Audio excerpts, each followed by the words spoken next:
Lección número 1 de los disjuntivos de Carlos Chávez. ¿Traes tu cuaderno? Apúntale. Estos distintivos ya algunos de ustedes los han visto.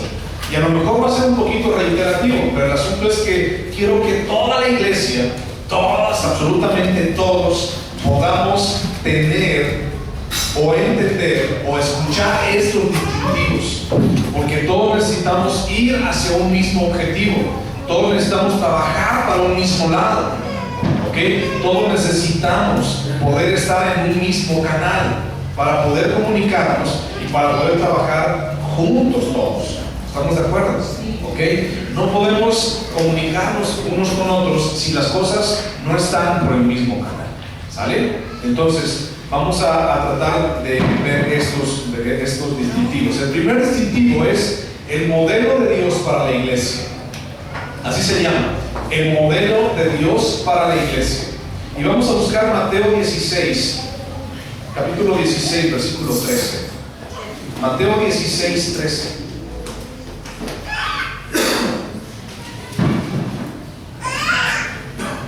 Mateo 16, 13. ¿Lo tienes? Vamos a leer muchos versículos, entonces ponte bien al tiro. Mateo 16, 13 dice: viniendo Jesús a la región de Cesarea de Filipo, preguntó a sus discípulos diciendo: ¿quién dicen los hombres que es el Hijo del Hombre? Ellos dijeron: unos Juan el Bautista, otros Elías y otros Jeremías o alguno de los profetas. Él les dijo: ¿y vosotros quién decís que soy yo? Respondiendo Simón Pedro dijo: tú eres Cristo, el Hijo del Dios viviente. Entonces le respondió Jesús: bienaventurado eres, Simón, hijo de Jonás, porque no te lo reveló carne ni sangre, sino mi Padre que está en los cielos. Y yo también te digo que tú eres Pedro, y sobre esta roca edificaré mi iglesia, y las puertas del Hades no prevalecerán contra ella. Hasta ahí. ¿Ok? Mira, antes de pensar, podemos hablar de muchas cosas aquí en estos versículos, pero antes de pensar en San Pedro, el que tiene las llaves de los cielos, déjame decirte lo siguiente. Dios Jesús estableció algo bien especial en la vida de Pedro. Pedro le dijo: tú eres el Cristo, el Hijo del Dios viviente. Y le dice: sobre esta roca edificaré mi iglesia. Jesús no edificó la iglesia sobre Pedro, sobre una persona. La edificó sobre la fe que Pedro había declarado quién era aquel que tenía enfrente de sí. Es decir, Jesús mismo. Tú eres Cristo, el Hijo del Dios viviente. Y la iglesia, tú y yo nos fundamentamos en la fe en Cristo Jesús. Tú y yo nos fundamentamos en Pedro. Porque Pedro fue igual que tú y que yo. Y a lo mejor más hablado que tú, o más mal hablado que tú, o más bien hablado que tú. No sé, ya depende. Pero ese fue igual que tú y que yo. No podemos establecer una iglesia en manos de un hombre, sino en manos de Dios. Entonces, el modelo de Dios para la iglesia comienza: sobre esta roca edificaré mi iglesia, y las puertas del Hades no prevalecerán en contra de ella. ¿En quién prevalece la iglesia? En la fe en el Hijo de Dios. ¿Ok? Ahora, miren, consideramos el libro de Hechos como el modelo de Dios para la iglesia. Una iglesia próspera, en el libro de Hechos podemos ver aquí una iglesia próspera, una iglesia unida, una iglesia grande, una iglesia bendecida y sobre todo una iglesia guiada por el Espíritu Santo. Es lo que podemos ver en el libro de Hechos. Cuando los primeros cristianos empiezan a ver cómo trasciende su vida, cómo Dios empieza a llevarlos de un lugar a otro, cómo los junta a todos para poder alabar y adorar a Dios en aquel entonces. El modelo de Dios para la iglesia lo podemos encontrar en el libro de Hechos. ¿Sale? ¿En dónde lo encontramos? Hechos. Mira, cuando empezamos a investigar, tú y yo, cuando empezamos a documentarnos, a leer acerca de la historia de la iglesia, y estoy hablando no de la iglesia popular mexicana, estoy hablando acerca de la iglesia cristiana. ¿Sale? Voy a hablar, cuando digo la iglesia, estoy hablando de la iglesia cristiana, los redimidos por la sangre de Cristo, los que han aceptado en fe quién es el Hijo de Dios. Esa es la iglesia de la cual estoy hablando. ¿Sale? Entonces, mira, cuando empezamos a investigar, a leer, a documentarnos acerca de la historia de la iglesia, nosotros nos vamos a dar cuenta de que se han cometido muchas barbaridades y atrocidades, entre comillas, en el nombre de Jesús, a lo largo de la historia. Y por causa de estas barbaridades y atrocidades, mucha gente que debería de seguir a Cristo y mucha gente que debería estar sentada aquí en una silla, ya no lo está, y no lo hace, y no viene, y no está en este lugar. Pero no debemos ir, o no debemos ver estas circunstancias dentro de la iglesia, sino debemos de ver por qué estamos tú y yo aquí. Y estamos por Cristo Jesús. Debemos de ver a Cristo Jesús. Mira, el Evangelio de Cristo es muy sencillo. ¿Qué es el Evangelio de Cristo? Da misericordia, da amor, ayuda al necesitado. Y absolutamente nadie puede rebatirte esto. Absolutamente nadie puede decirte nada en contra del amor, de la misericordia y de la ayuda a aquel que lo necesita. La sociedad tiene muchos problemas con aquellos que se dicen ser cristianos y con el testimonio que dan. Y déjame contarte esto, mira. Cuando tú y yo vamos por la calle o estamos en un trabajo o en una escuela o no sé, en un lugar determinado, y de repente la gente sabe que somos cristianos o tú les dices que eres cristiano, de repente empiezan a llegar muchas ideas a la mente de esas personas. Muchas de esas ideas son erróneas. Algunas no son erróneas, algunas son verdad. Pero déjame decirte de qué hablamos. Cuando tú eres cristiano o tú le dices a alguien que eres cristiano, ¿qué es la primera cosa que empiezan a pensar aquellas personas que no son cristianas? Te empiezan a decir, ¿cuánto te pagan por ir? ¿Alguna vez te han dicho eso? ¿Okay? En otra ocasión nos dijeron, ¿cuánto tienes que pagar de membresía para que te dejen entrar aquí? Aquí. No a otra iglesia, aquí a esta iglesia. Nos dijeron, una persona dijo, ¿cuánto tienes que pagar de membresía? ¿Cuánto cuesta la membresía para poder meterte ahí? ¿Les hemos cobrado membresía? Sería buena idea. No sé, no te creas. Y de repente surgen cosas como, es que yo no estoy de acuerdo con eso de los protestantes o de los cristianitos, porque pues, por ejemplo, los pastores se acuestan con todas las mujeres de la congregación. ¿Has escuchado eso?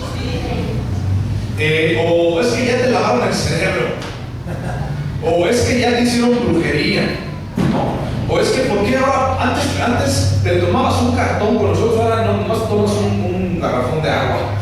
No sé, ¿por qué antes eras así y ahora eres así, de esta manera? ¿Por qué antes eras más agradable, ahora ya no eres agradable? Bueno, agradable para ellos, no para Dios.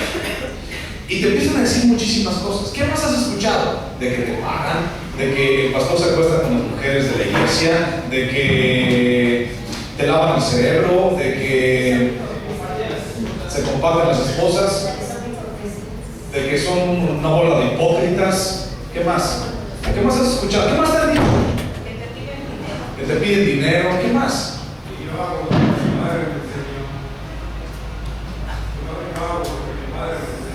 Que ahí no te enseñan las tradiciones, que mejor vete a lo que tu papá te enseñó. ¿Qué más? ¿Qué más te dicen? Te dicen muchas cosas como estas. Y de repente, ¿qué dices tú? ¿Qué podemos decir ante eso? Más que, bueno, no es cierto. Pero déjame decirte que tristemente, por eso te decía que algunas erróneas, algunas no. Tristemente, a lo largo de la historia de la iglesia, han ocurrido este tipo de cosas. Y por eso mucha gente ya no quiere ir a una iglesia cristiana. Porque bueno, a lo mejor aquí no tenemos esas cosas que estamos hablando. Y espero que no estén. Pero en algunas ocasiones, gente bien intencionada o malintencionada ha hecho cosas en el nombre de Jesús, entre comillas, y ha desprestigiado el nombre de Dios. Entonces, de repente la gente empieza a establecer legalismos, por ejemplo. De repente la gente empieza a establecer tendencias de moda. Entonces ahora todos tienen que venir de esta manera. Entonces ahora todos tienen que venir vestidos, las mujeres, de esta manera y los hombres tenemos que venir de esta manera.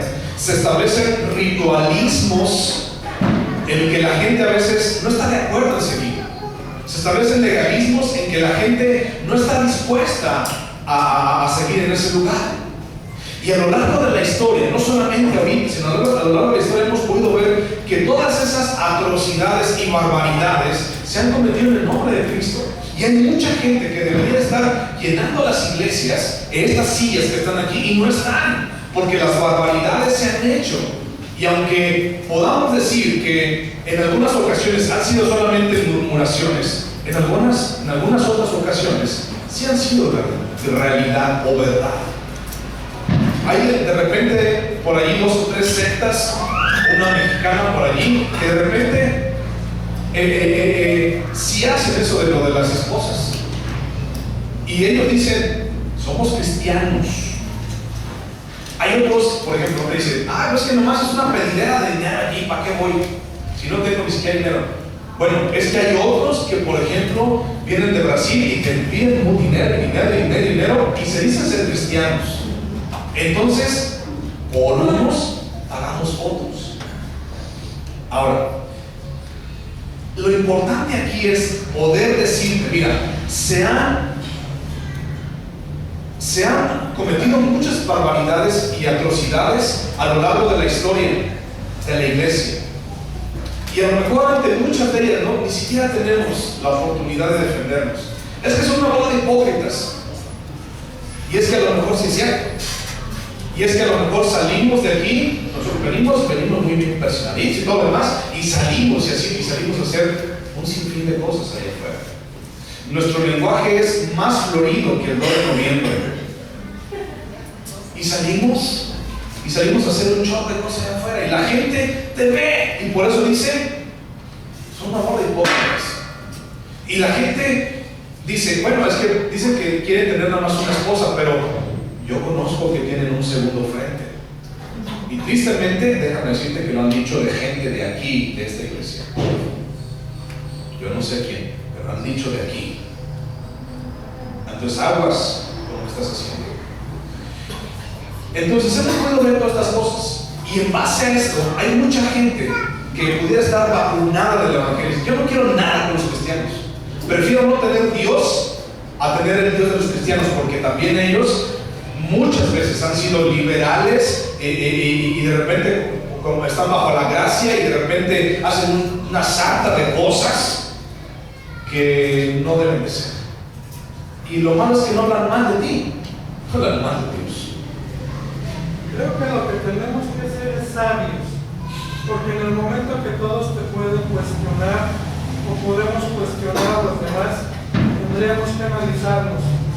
La tendencia de la gente es a atacarte de una manera tendenciosa, pero yo creo que tenemos que ser bien sabios y prudentes para cada uno darle una respuesta como se merece, porque el decir es que ahí a donde tú vas el pastor se hace rico, ahí a donde tú vas y no hacen esto y lo otro, no sería entrar en contención. Yo creo que tenemos que ser sabios, guardar silencio y en su momento a cada uno darle una explicación con base a la palabra, no con base a los pensamientos de un hombre, con base a la palabra, porque si la analizamos, aquí está la respuesta para toda y cada una de las cosas. Así es. Dijiste una verdad que vamos a hablar precisamente de hoy, la palabra. ¿Okay? Vete a buscar Apocalipsis. Rápido.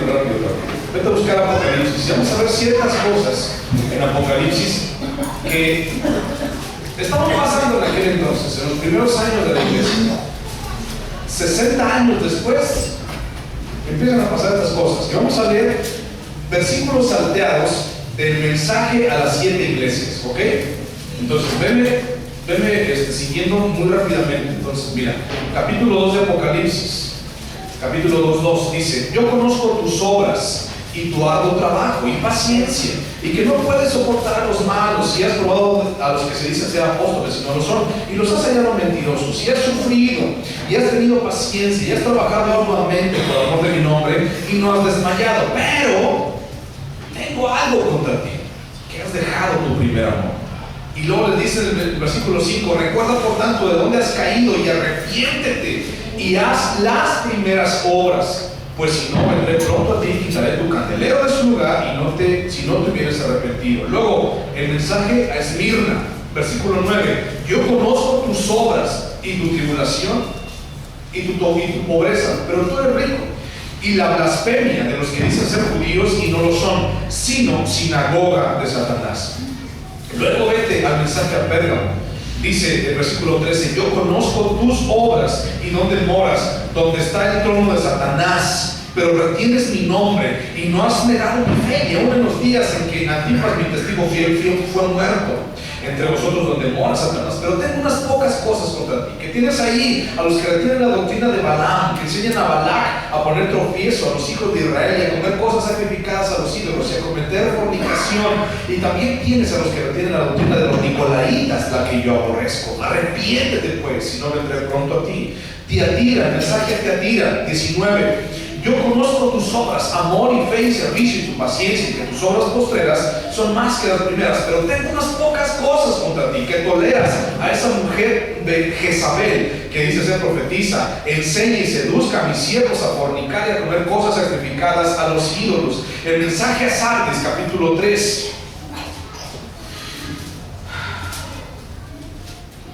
Dice: sé vigilante y afirma las otras cosas, en el versículo 2, que estaban para morir, porque no he hallado tus obras perfectas delante de Dios. Acuérdate pues de lo que has recibido y oído, y guárdalo y arrepiéntete. Nuevamente les dice: porque pues si no velas, vendré sobre ti como ladrón, y no sabrás a qué hora vendré sobre ti. Mensaje a Filadelfia, versículo 8: yo conozco tus obras, he aquí que he puesto delante una puerta abierta, la cual nadie puede cerrar, porque aunque tienes poca fuerza, has guardado mi palabra y no has negado mi nombre. He aquí yo entrego de la sinagoga de Satanás a los que dicen ser judíos y no lo son, sino que mienten. He aquí yo haré que vengan y postren a sus pies y reconozcan que yo te he amado. El mensaje a la Odisea, versículo 15: yo conozco tus obras, que ni eres frío ni caliente, ojalá fueses frío o caliente, pero cuando eres tibio y no frío ni caliente, te vomitaré de mi boca. Mira, esto pasó 60 años después de que Jesús andaba allí con los discípulos. O sea, ni siquiera pasaron siglos, pasaron 60 años, bien rápido. Y la gente empezó a corromper lo que había dentro de las iglesias. Y empezó a haber semillas de descomposición y de putrefacción dentro de las iglesias.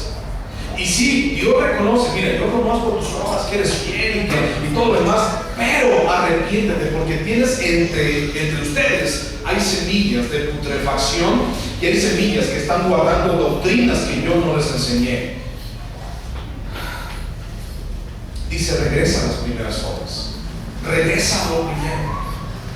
En 60 años se habían corrompido y se habían empezado a podrir esas iglesias. Ahora mira, no podemos encontrar el modelo de Dios para la iglesia en su propia historia. ¿Sabes por qué? Porque en muchas ocasiones todas estas murmuraciones o estos chismes o estas cosas que la gente dice de los cristianos, en muchas ocasiones son ciertas. Y no podemos encontrar el modelo de Dios para la iglesia en su historia. Lo podemos llegar a encontrar en el libro de Hechos, en donde la iglesia era dinámica, era dirigida por el Espíritu Santo, tenía poder del Espíritu Santo. Una iglesia que llevó el Evangelio a todo el mundo. Vamos a ver Colosenses 1. Busca Colosenses 1. Vamos a ver qué dice Pablo ahí. Colosenses capítulo 1, versículo 5. ¿Lo tienes?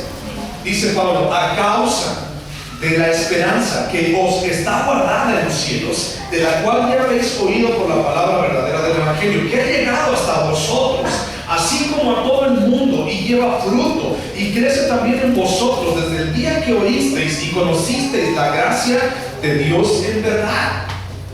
Dice: necesitamos la palabra, el Evangelio en nuestras vidas. porque eso es lo que ha traído fruto desde el día que oíste y conociste la gracia de Dios. Fue una iglesia, en el libro de Hechos, la iglesia primitiva, fue una iglesia que dependía del Espíritu Santo. Vamos al libro de Hechos, vamos a ver varios versículos, entonces ponte bien vivo. Vamos primero a Hechos 13:2, dice lo siguiente. Hechos 13:2 dice, ¿lo tienes? Órale, rápido. Hechos 13:2 dice, ministrando estos al Señor y ayunando, dijo, ¿quién? El Espíritu Santo, apartarme a Bernabé y a Saulo para la hora que los he llamado. ¿Quién habló ahí? El Espíritu Santo. Hechos 15:28. Échale para adelante. Hechos 15:28. Dice, porque ha parecido bien al Espíritu Santo y a nosotros no imponeros ninguna carga más que estas cosas necesarias. ¿A quién fue algo parecido? ¿A quién le pareció bien? Al Espíritu Santo. Nuevamente el Espíritu Santo. Luego, Hechos 16:7. Hechos 16:7 dice, y cuando llegaron a Misia, intentaron ir a Bitinia, pero el Espíritu no se los permitió. ¿Quién está dirigiendo la vida de la primera iglesia? El accionar de la primera iglesia. ¿Quién lo está dirigiendo? ¿No es Dios mismo? ¿No es el Espíritu Santo en sus vidas? ¿No lo es? Bueno, vayamos a otro. Hechos 4. Y mira, déjame platicarte qué es lo que está pasando aquí. En Hechos capítulo 4 está pasando lo siguiente.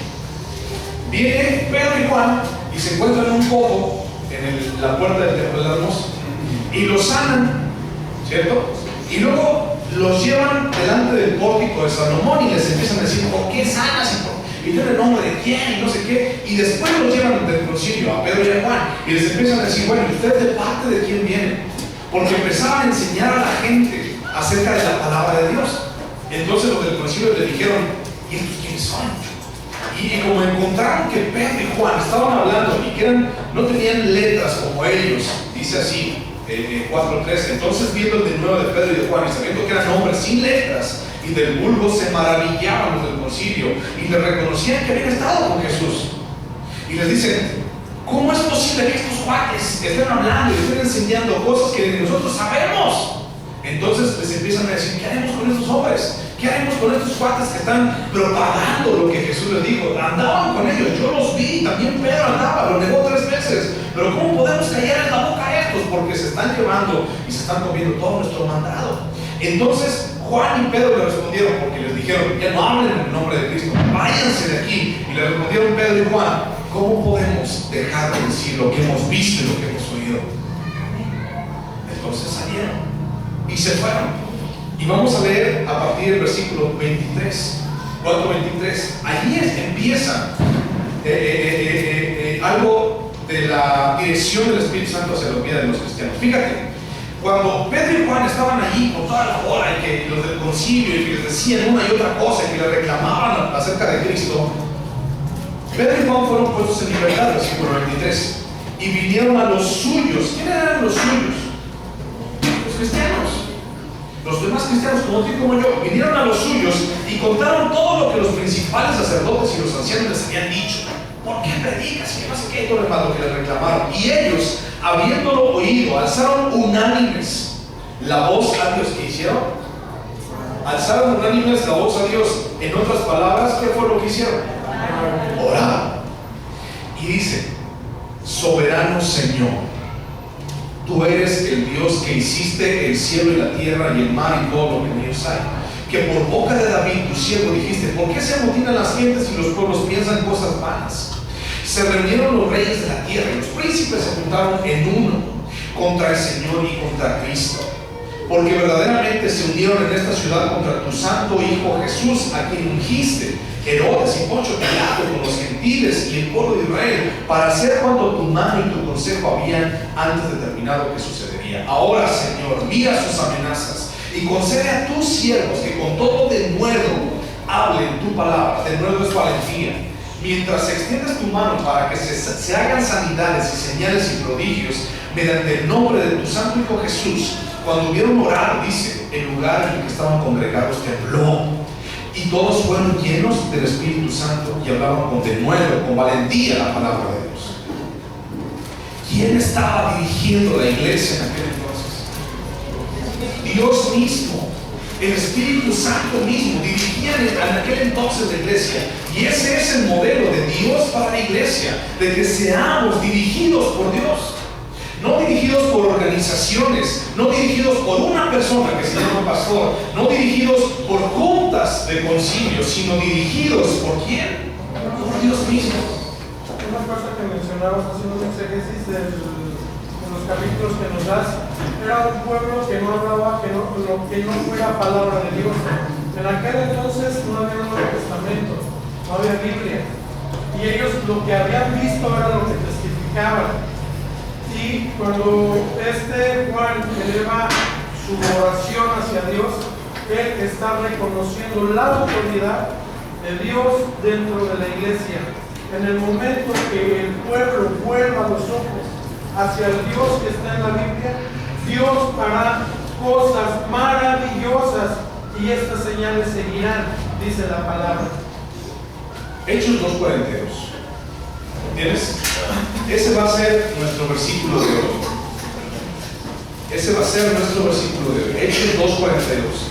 Y eso es lo que quiero que se les quede a ustedes en sus corazones en cuanto a este primer distintivo, el modelo de Dios para la iglesia. ¿Lo tienes? Sí. Subráyalo, ponle marcador, ponle un asterisco, ponle lo que tú quieras, pero ese es nuestro versículo del día de hoy. Y espero que nunca se te olvide. Hechos 2:42. Y dice: las 4 funciones básicas de la iglesia primitiva en aquel entonces, en Hechos, siendo o llevando el modelo de Dios para la iglesia, y que necesitamos llevarlo a cabo nosotros, es, primero, Hechos 2:42, y perseveraban en la doctrina de los apóstoles. A ver, ayúdame a leerlo. Y perseveraban en la doctrina de los apóstoles, en la comunión unos con otros, en el partimiento del pan y en las oraciones. 4 cosas. La primera, perseveraban en la palabra de Dios. Ya lo dijo Fran, necesitamos estar en su palabra. 2, tenían compañerismo. ¿Ok? 3, juntaban el partimiento del pan. Y 4, la oración. Ahora déjame decirte lo siguiente. Vete a Romanos 10:17. Romanos 10:17.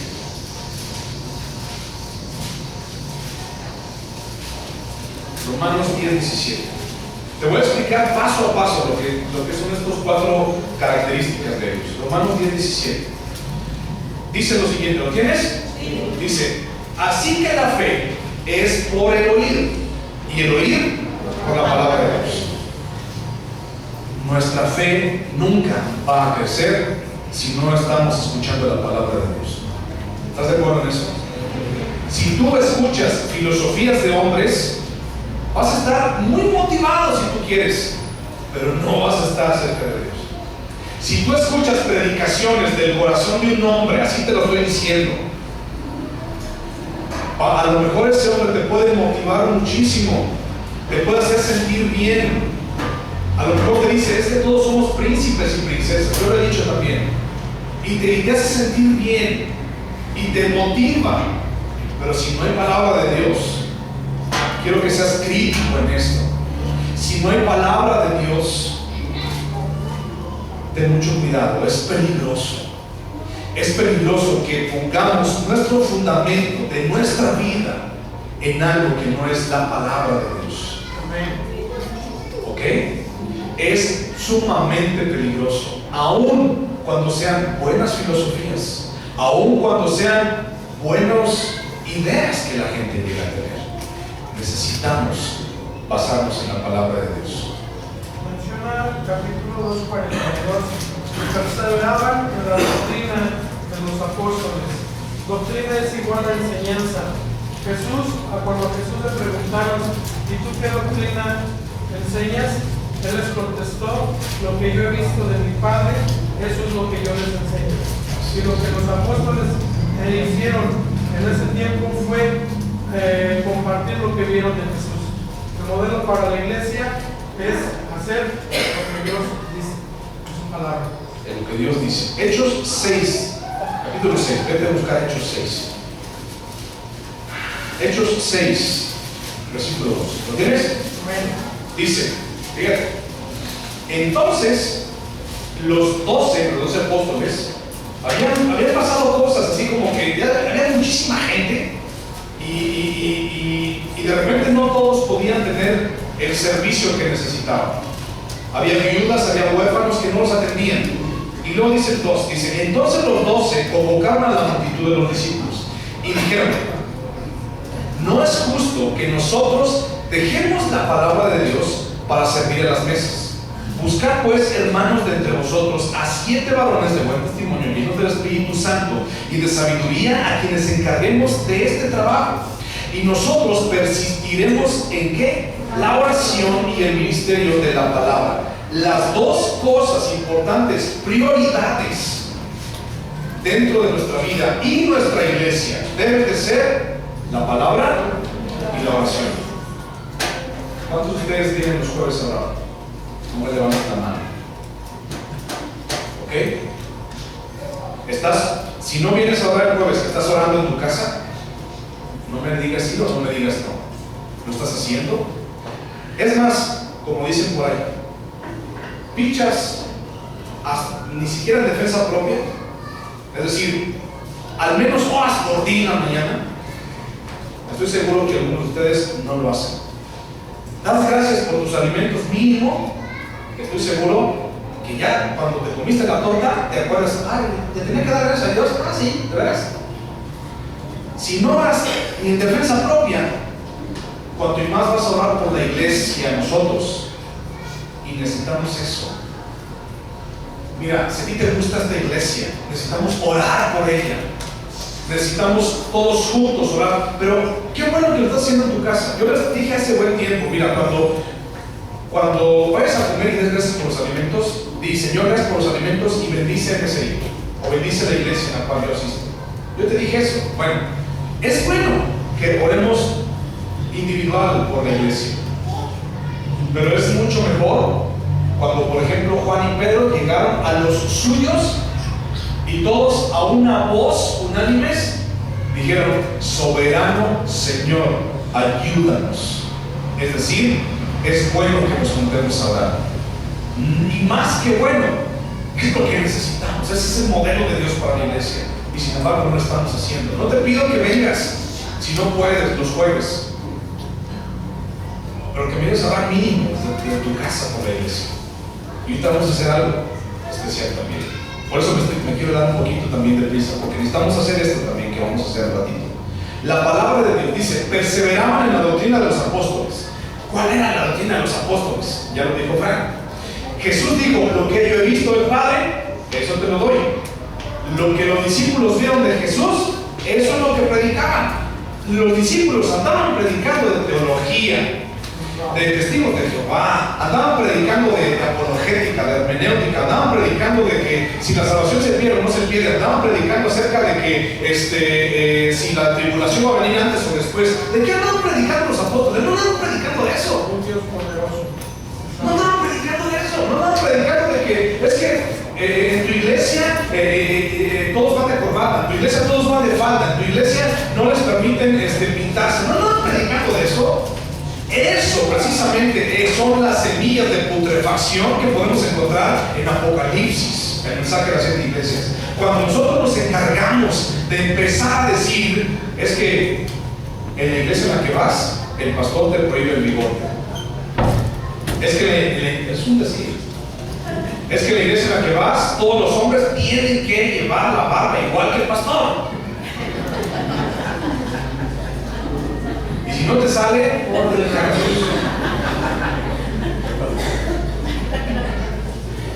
estoy en un reto, quiero ver si me crece así para agarrar así, hacer unas trencitas. Es que con mi hija le encanta peinar, pues no me puede hacer trencitas acá.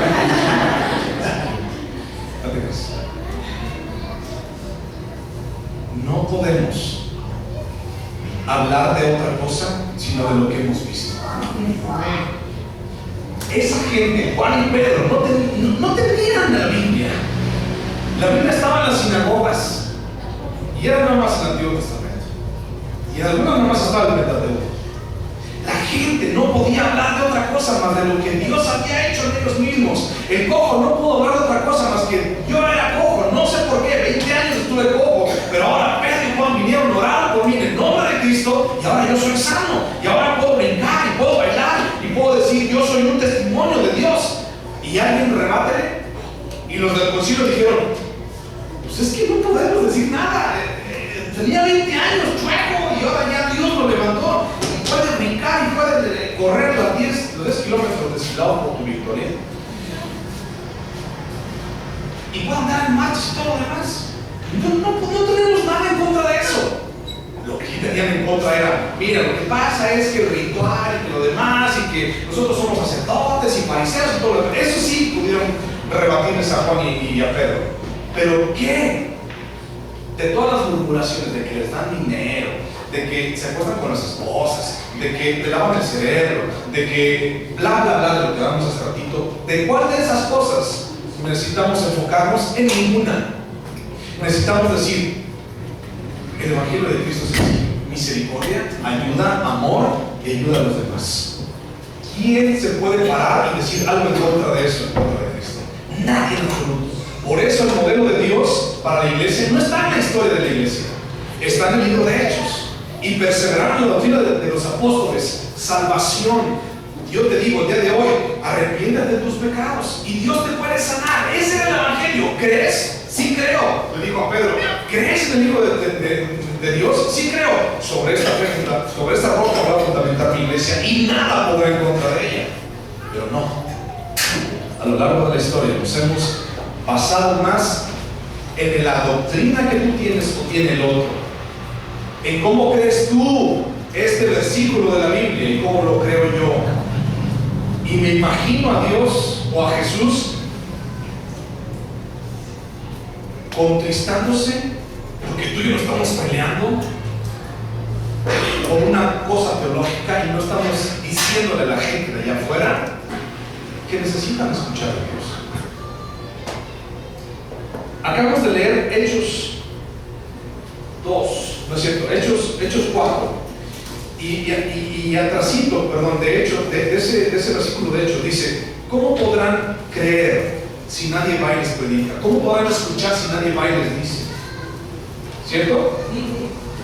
¿Cómo pueden ir la gente? ¿Cómo pueden creer en Dios si no vamos y les decimos?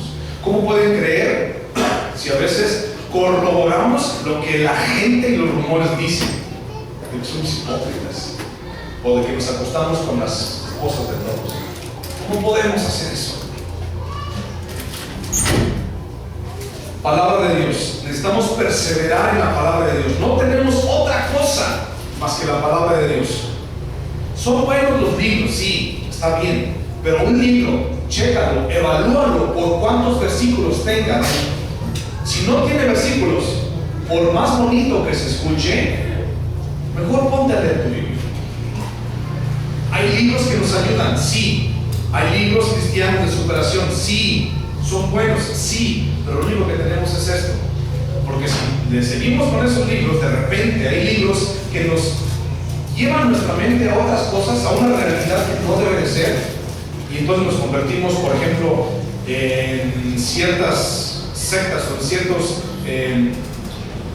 corrientes religiosas que aparte de la Biblia dicen, bueno, llevamos otro evangelio de Cristo.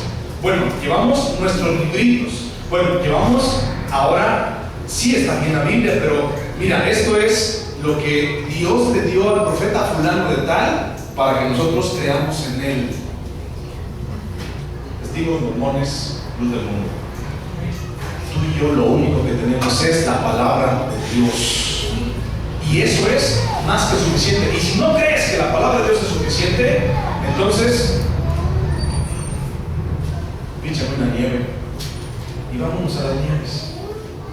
Bueno, nieve no, porque dice, un café tampoco, un té pues, una coca al tiempo, que me sepa gacho, pero necesitamos creer eso, la palabra de Dios en nuestras vidas. 2, compañerismo. La primera es perseveraban en la doctrina de los apóstoles. La segunda es ¿qué? La comunión unos con otros, compañerismo. Mira, fíjate bien. Hacemos pachangas de repente, ¿sí? Que el 22, que el Día del Padre, que el Día de las Madres, que el aniversario que se viene. Hacemos pachangas de repente. Pero déjame decirte lo siguiente. Mira, y lo vamos a ver ahorita más adelante. ¿Quién es aquel que da la unidad? ¿Quién es aquel que da la unidad a la iglesia? El Espíritu Santo, Dios, ¿no? ¿O la doy yo? Al momento que yo voy y te agarro la mano y te pongo la otra mano en la otra mano de la otra persona, ¿ya los estoy uniendo? ¿Ya los estoy metiendo en unidad? No, el que da la unidad es Dios. ¿Ok? Mira, tú y yo, o todos nosotros, no estamos particularizados a un solo ministerio, por ejemplo, de ayuda. O si él es el pastor, no dice que le ayudemos, no vamos a ayudar. Ese pastor no dice que le visitemos, no vamos a visitar. Tú y yo somos libres de hacer eso. Ve y visita a tus hermanos. Ve y convive con tus hermanos. Invita a alguien. ¿Hace cuánto que no invitas a alguien de aquí a comer, a cenar o a dar la vuelta? ¿Hace cuánto? Nomás con tu familia. Está bien, ve con la familia. Pero tú y yo somos familia también, ¿o no? Eso es lo que decimos, lo que cantamos. Su familia nos hizo para ser grandes delante de Dios. ¿Hace cuánto que le invitas a alguien? Y no es necesario que le invites la pizza o el manjar. Con un cafecito y un pan. Es más, y si no tienes, pues no le des nada. Dile, ¿sabes qué? No tengo, pero quiero pasar tiempo contigo. Te invito un vaso de agua. Te invito una coca, no sé. Pero ¿hace cuánto que no has invitado a alguien de aquí? ¿Hace cuánto que no lo has invitado? ¿Hace cuánto invitaste a alguien de aquí a cenar? A comer, a platicar. Un hombre, una mujer. ¿Hace cuánto que no lo haces? Ese es el compañerismo. Y tú y yo necesitamos buscar el compañerismo entre nosotros. Ese es el modelo de Dios para la iglesia. Pero si no lo buscamos, ¿cómo pretendemos que Dios gobierne? ¿Ok? Tercero, partimiento del pan. El partimiento del pan se puede referir no solamente a alimento que puede la gente comer, sino se está refiriendo específicamente en este versículo a la Santa Cena. Perseveraban en la doctrina, en el compañerismo, en el partimiento del pan. ¿Sabes qué era lo que pasaba? Que antes, bueno, domingo a domingo, lo que hacían los cristianos primitivos era que primero tenían una fiesta que se llamaba ágape, era una coinonía. Tener una fiesta, tener una carne asada primero, y después ya cuando andaban todos allí ya en unidad y todos alegres, entonces se dedicaban al partimiento del pan o la Santa Cena. Y por eso dice Pablo en Corintios, es que unos primero se emborrachan en la coinonía y luego ya se van según a partir el pan y lo parten todo chueco. Y por eso les dice Pablo eso en Corintios.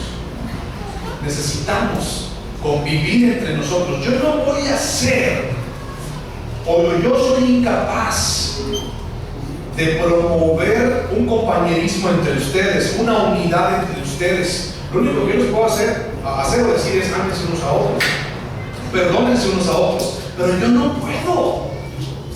El que lo hace es Dios. Ahora, quédense con eso, porque ya vamos a ver más adelante otra cosa. Y el cuarto, ¿cuál es? Oración. Ya te lo dije hace ratito. A veces lloramos en defensa propia, mucho menos por la iglesia. Necesitamos más oración en nuestra iglesia. ¿Estás de acuerdo? Necesitamos más oración en nuestra iglesia. Porque déjame decirte, no sé si tú lo has sentido, pero si no te lo comparto, las cosas no van así como que muy bien en la iglesia.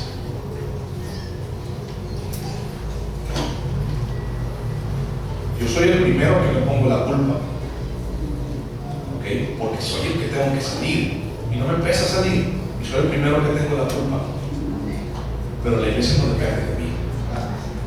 Depende de que tú y yo, todos nosotros, rindamos nuestra voluntad a Dios. No tu voluntad al pastor, sino a Dios. Voy a explicar más rapidito eso. Después de estar en comunión unos con otros y perseverar en la doctrina, Dios hacía su trabajo, o Dios hace su trabajo. Hechos 2:47, ¿qué dice? Hechos 2:47. Primero, doctrina de los apóstoles, compañerismo, partimiento del pan, oraciones. Y Hechos 2:47 dice que Dios hacía ¿qué? Y alabando a Dios y teniendo favor con todo el pueblo, dice, y el Señor añadía cada día a la iglesia los que ven ser salvos. Solitos. Solita la gente viene a ver qué es lo que está pasando.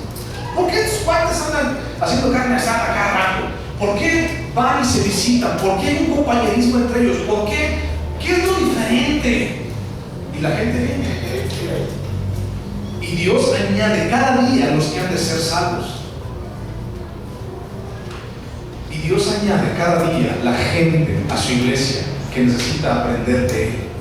Pero déjame decirte que no sé si las visitas o la gente que no ha conocido de Dios y viene y se sienta un día en esta silla y después que no viene, no sé qué ha sentido o no sé por qué no viene después. Yo espero que no sea porque siente una desunión entre nosotros. Yo espero que no sea porque siente una apatía entre nosotros. Yo espero que no sea porque siente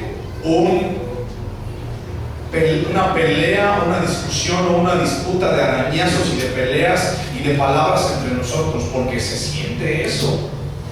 Yo lo he llegado a sentir. ¿Se acuerdan un día que oramos a mitad de la predicación? Se siente. Yo espero que no sea eso, porque si es eso, entonces estamos chafeando tú y yo y estamos jugando al ser cristiano y a la iglesia. No estamos haciendo lo que necesitamos hacer en nuestras vidas. ¿Sabes? La gente que iba a la iglesia en aquel entonces, que Dios añadía a los que deben ser salvos, Dios no los convertía el domingo.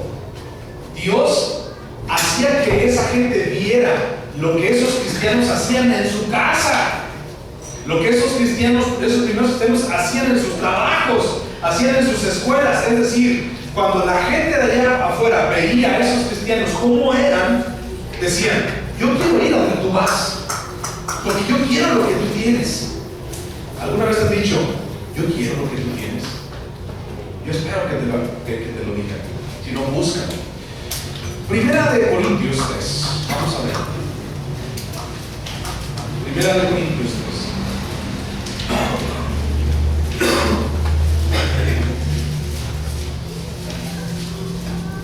7. 1 Corintios 3:7. ¿Lo tienes? Fíjate bien. Ahora sí metemos en eso de que puedo explicar. Dice: así que el que planta, así que ni el que planta es algo, ni el que riega, sino Dios que da el crecimiento. Pausa, voy a explicar lo siguiente. Tú puedes sembrar una semilla de frijol, ¿cierto? La puedes poner en la tierra, la puedes regar, pero tú haces que esa semilla crezca. Tú puedes plantar un hueso de durazno grandote, bonito, gordote, lo puedes plantar, lo puedes regar, lo puedes cuidar, pero tú haces que crezca. O sea, en tu voluntad está que ese durazno o ese manzano o ese frijol crezca en un mes o en 2 meses y que te dé frutos a los 2 o 3 meses. Tú puedes hacer eso. ¿Alguien de ustedes puede hacer eso? ¿Quién es el que da el crecimiento a esa plantita, a ese árbol? Dios, porque de Él es la creación. Ahora, Jesús vino y nos compró con un precio que fue su sangre, un precio grandísimo, el precio más grande de toda la historia, de todo el universo, que jamás pudo nadie pagar. Y nos compró con un precio, y tú y yo somos comprados por ese precio, y tú y yo somos como una planta. Y alguien puede venir y te puede enseñar, yo te puedo enseñar, yo te puedo decir, yo te puedo guiar, pero yo no hago que crezcas. Yo no hago que la iglesia crezca, no solamente en número, sino también en espíritu. Yo no lo hago, o si lo hago, ¿crees que yo lo pueda hacer? Y ahorita decir, a ver, falta 1, 2, 3, 4, 5, 6, 7, 8, 9, 10, 11, 12, 13, 14, 15 sillas por llenar. A ver, todos los que están escuchando allá afuera, vénganse porque es mi voluntad que se vengan aquí a llenar las sillas. ¿Crees que lo puedo hacer? No puedo hacerlo. ¿Quién es el que lo hace? Dios. Dios es el que lo hace. Entonces sí, seguimos leyendo. El que planta y el que riega, versículo 8, son una misma cosa, aunque cada uno recibirá su recompensa conforme a su labor.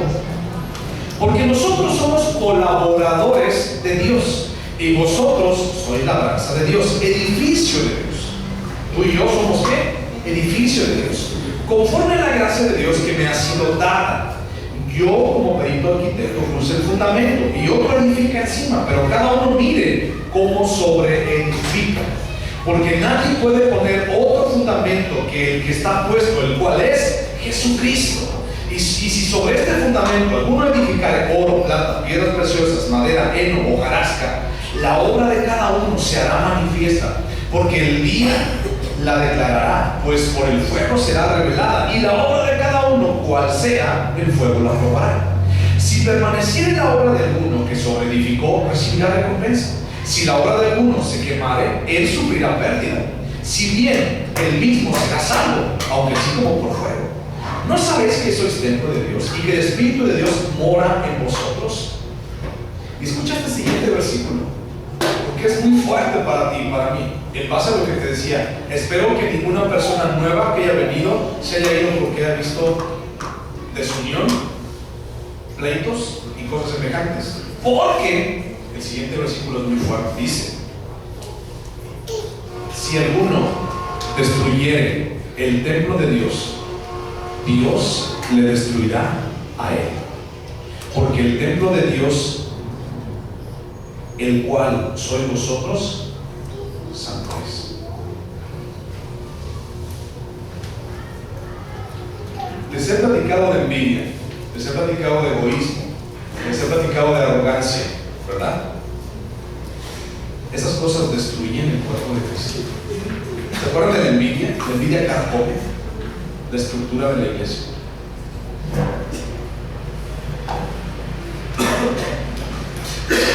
¿Se acuerdan que hemos estado viendo, en base a estos sentimientos, en base a estas actitudes, que no pueden prevalecer en la iglesia, que no puede pasar,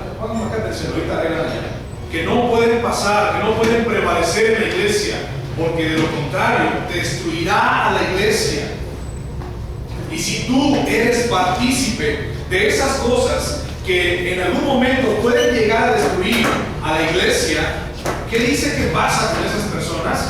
Dios las destruye, porque el templo de Dios, que somos todos, que es este lugar, y no la construcción, sino el momento que tú y yo decidimos estar juntos bajo la voluntad de Dios en una unanimidad, ese es el templo de Cristo, es el templo de Dios. Si lo destruimos, entonces algo pasa con nosotros, porque el templo de Dios santo es. No te olvides eso, santo es. Y luego sigue hablando más adelante. Pablo dice: nadie se engañe a sí mismo. Si alguno entre vosotros se cree sabio en este siglo, hágase ignorante para que llegue a ser sabio, porque la sabiduría de este mundo es insensatez para con Dios, pues escrito está: Él prende a los sabios en la astucia de ellos. Y otra vez, el Señor conoce los pensamientos de los sabios, que son vanos. Así que ninguno se gloríe en los hombres, porque todo es vuestro. Sea Pablo, sea Apolo, sea Cefas, sea el mundo, sea la vida, sea la muerte, sea lo presente, sea lo porvenir, todo es vuestro. Y vosotros de Cristo, y Cristo de Dios. Todo esto que hacemos es de Dios. Entonces, si nosotros somos de Dios, si es el templo de Dios, necesitamos tener cuidado en eso. Ahora, si lo hicimos, como decía Cristo en Apocalipsis, arrepiéntete. Vamos a arrepentirnos y vamos a hacer las cosas diferentes. Pero si no hemos hecho eso, entonces vamos a ponernos a hacer lo que en realidad necesitamos hacer. ¿Y qué es lo que necesitamos hacer en realidad? Hechos 2:42. Perseverar en la doctrina de los apóstoles, en la palabra, en el compañerismo, en el partimiento del pan y en la oración. Eso es lo que necesitamos hacer, no otra cosa. Porque Dios, Hechos 2:47, llevará a los que sean salvos voluntad vez tras vez. ¿Tú crees eso? ¿Tú crees que Dios puede hacer eso? ¿Tú crees que en realidad, o crees que Dios esté mintiendo? No, Dios no es mentiroso. Y dice, si tú haces esto, entonces las cosas van a pasar. Mira, existe una serie de programas, de seminarios de crecimiento para añadir gente a la iglesia. Y de repente evangelismo explosivo, y te voy a enseñar cómo tu iglesia sea próspera, o cómo ganar 100 personas en 3 meses. Y hay muchos programas como estos allá afuera, aún entre cristianos. Pero no necesitamos pagar ni ir a esos cursos, porque la respuesta está aquí en ellos. Acabamos de ver 4 simples pasitos que a veces son bien difíciles y que a veces nos cuestan. Pero necesitamos hacerlos para que la iglesia crezca. No debemos estar interesados ahora en números de gente que viene o que asiste, sino mantenernos fieles con lo que Dios nos ha traído. Y Dios traerá más gente para atender, para cuidar, para ministrar, cuando la iglesia sea aquella o aquello que Dios quiera que sea, cuando haga lo que Dios desea. El Señor hará lo que quiera hacer por la iglesia cuando tú y yo pongamos nuestra voluntad en Dios, no en un pastor, no en un sistema, no en una doctrina, sino en Dios mismo. Dios hará lo que tenga que hacer. Y es bien fácil rendir nuestra vida a Dios. Como iglesia, 4 pasos bien fáciles. Mira, déjame decirte muy rápido cómo era yo antes. De repente, cuando conocía a un cristiano, cuando conocía a un pastor, cuando conocía a alguien por allí, de repente surgía la plática. Oye, ¿y tu iglesia cómo es, no? Y de repente surgía la pregunta: ¿y tu iglesia cuántos miembros tiene? ¿Alguna vez tú actuaste o has actuado de esa manera? Yo lo hice y me arrepiento de haberlo hecho, porque ahora sé que la gente que está aquí